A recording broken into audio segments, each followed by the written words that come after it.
না না ওটা কোম্পানি। প্রধানমন্ত্রীর কার্যালয়ে পরিচয় দেওয়ার পরে উনি আসছে এখানে। প্রধানমন্ত্রীর কার্যালয় আপনি তাকে তেল দিয়ে দিবেন আগে? পাম্পে যখন দীর্ঘ লাইন তখন অনেকেই তা ডিঙিয়ে এভাবে তেল নিচ্ছেন। প্রধানমন্ত্রীর কার্যালয়ে কাজ করেন এমন পরিচয় দিয়ে তেল নিতে গিয়ে কোনো প্রমাণ দিতে পারেনি এই ব্যক্তি। আমি গুছানে পেট্রোল পাম্পগুলোতে সকাল থেকেই দৃশ্যটা একই রকম। তেজগাঁওয়ের বিজয় সরণি থেকে মহাখালী রেলগেট পর্যন্ত ছাড়িয়ে গেছে যানবাহনের সারি। এটি কোনো সাধারণ জ্যাম নয়, জ্বালানি তেলের জন্য অপেক্ষমান শত শত যানবাহনের লাইন। বিশেষ করে তেলের খোঁজে আসা মানুষের ভোগান্তি পৌঁছেছে চরমে।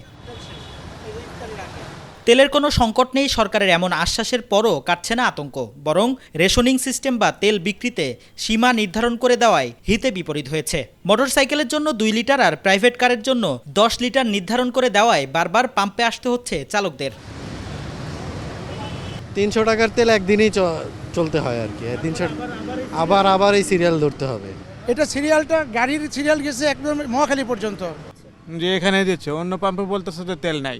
হ্যাঁ, রামপুরে ব্রিজ থেকেই ঠেলতে আমার ছেলে ঠেলতেছে, আমি দূরে রয়েছি। 7টা পাম্প আমি ঘুরে ওখানে আপনার মগবাজার, আপনার 7 রাস্তা নাবিস্কো ঘুরে তারপর আমি এখানে আসছি, ইফতারের পরপরে আসছি, এখনো তেল পাইনি।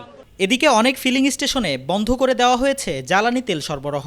পাম্প কর্তৃপক্ষ বলছেন তাদের মজুদ শেষ হয়ে যাওয়ায় এমন সিদ্ধান্ত।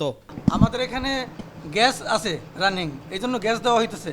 আর তেল আমাদের শেষ হয়ে গেছে, অকটেন অলরেডি গতকালকের, এই জন্য দেওয়া হচ্ছে না, ওই সিটটা বন্ধ রাখা হয়েছে। সাধারণ মানুষের দাবি, গুজব আর আতঙ্ক রোধে পাম্পগুলোতে তদারকি বাড়ানোর পাশাপাশি জ্বালানির নিরবিচ্ছিন্ন সরবরাহ নিশ্চিত করুক প্রশাসন। সিরাত আল মুস্তাকিম, 21 টেলিভিশন, ঢাকা।